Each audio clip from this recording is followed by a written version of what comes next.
A yau insha Allahu za mu yi bayani ne akan yadda za ka canza background na foto a wayarka ta Android cikin daƙiƙa 5 kacal. Yawa insha Allahu ku biyo mu ku ga yadda za a yi daki-daki. Kafin mu ci gaba, ɗan uwa ina roƙonka da ka danna wannan alama ta subscribe, sannan ka danna alamar ƙararrawa ta yadda za ka na samun sababbin shirye-shiryenmu.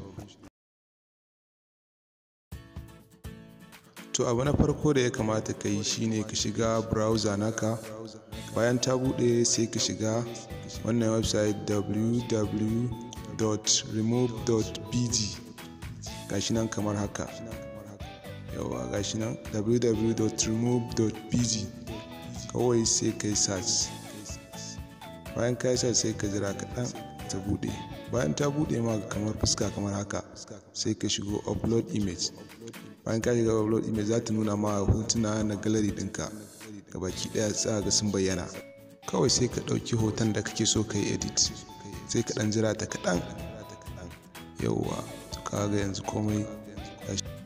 Sai ka shiga wannan alama ta edit, ga ta nan kamar haka. Bayan ka shiga gashi nan za ta buɗe maka kalar background da yawa.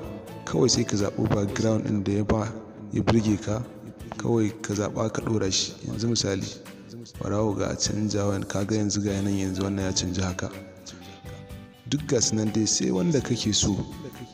Ga su nan bara mu ƙara canjawa, kaga yanzu haka ga ina sa white background. Bara mu ƙara canjawa huga, gashi nan yanzu haka an canja an saka wani.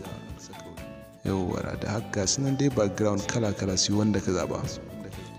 Yauwa bacin ka zaɓa kalar background da ya maka yi burge ka, kawai sai ka zo ka danna wannan alama ta download. Ga tana a ƙasan hoton ka za ka ganta kamar haka, download.